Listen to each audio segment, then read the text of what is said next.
what's up? My name's Lucas. I'm a photographer and filmmaker based out of West Michigan. Welcome to my channel. Today, we're going to be talking about my video settings for the Leica SL2-S. I did a video about a year back with just a couple tips on how to set up your camera for better video, but I wanted to really talk about what the actual video settings that I use are. So if you want to check out that other video, I have it pinned right over here. That's going to give you a lot of good tips that are still relevant even with the updated firmware options. But the first thing that I do, let's just go straight into the recording mode. So you've got MOV, MP4, and RAW with the SL2-S. And if I'm not filming with my Ninja or anything, I'm going to be filming in MOV. All of my YouTube videos, what you're watching right now, is being filmed with my SL2, and I use MOV on that. And then for the actual video file, I shoot 4K, not the C4K. As far as I can tell, the difference between the C4K and the 4K is the C4K is 17:9 and the 4K is 16:9. I like 16:9, so I shoot 4K. And then I'll shoot the 23.98 frames per second, all I 400 megabytes per second, 422 10-bit. So that's the video that I'm recording on right now, just on the SL2. And that's what I will be recording with on my SL2-S. So from there, what the MOV file allows you to do is get the L-log video gamma. So with that, I'll do L-log, and in L-log settings, I just have the classic over top of it, so I'm not looking at the unconverted LUT. So I can actually see like where exposure is landing, where things are looking, and that's going to get me a great idea of where my video's at. And then another tip is segmented video. You want to turn that off. So unless you want a bunch of different video clips,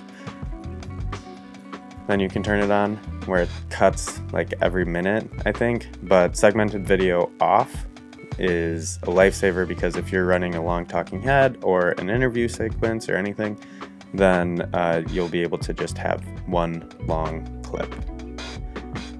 Sensor format is 35.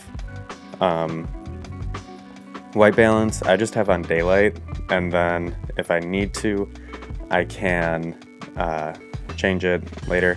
One of the really cool things, so Leica just came out with a firmware update, which gives you white balance auto lock. So, wow, that was really West Michigan. White balance auto lock. And so when you start recording, it won't change the setting from what it was originally until after you stop the recording. So that's really cool. I love that. That's one of the things that I love about shooting on Leica, is they continually improve upon their cameras. So make sure to update your firmwares. And as I say that, I realize I need to do that with my SL2. So that's my white balance. Maybe I'll give auto lock a test. So for exposure metering, again, I keep that highlight weighted. This is just so I know my highlights stay intact. I also use zebras for my highlights, and I want to just make sure that I protect those, because you can actually recover a lot of information in the shadows, but once it's gone on the highlights, it's gone. So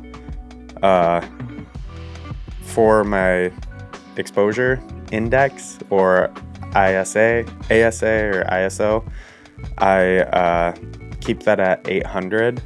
One of the reasons for that is Leica hasn't really come out with what is the native ISO for these cameras, and just kind of testing around, I found that 800 gave me the most latitude in the image. So I'm thinking that it's 800. A lot of cameras native ISO is 800. So that's kind of where I have landed with this camera. So the other thing that I do is I have my recording mode in Cine. That just changes so that I have the 180, the exposure, the shutter angle instead of shutter speed, and that makes things really nice as well. From there, there's really not a whole lot that I change, although the image stabilization, if you've seen the other video, I will have a lot of adapted lenses on my cameras, and in order to get the image stabilization on that, you have to do the lens profile. And Leica actually has a really robust library of their vintage lenses, their R lenses, and their M lenses that you can pick from. And if you don't have any of those specific lenses and you just need like a 15mm or whatever, then you can also go into a library and pick from those focal lengths, just so that the camera knows what is on the what is on it, and then you can get the image stabilization. So as far as my focusing goes, a lot of times I'm in manual focus, but I've been using the IAF a lot lately, and that's been really good. You can hear it working. So, I mean, not the quietest camera, but it's really nice. But with the manual focus, it basically turns it into a back button focus, so I can point, I can record at any time, and then I can just grab focus with the dial in the back. But yeah, that is essentially how I set up this camera. Always use L-Log, always shooting at 800 ISO unless I'm in really low light, and then at 180. Now, what is nice, we'll go back to shutter speeds quick, or frame rates. You can film up to 60 frames a second with 200 megabytes per second. That is at 420 10-bit. But it's really nice that you're able to do that. And if you want to drop down, they actually have this FHD slow motion, which is 180 frames per second.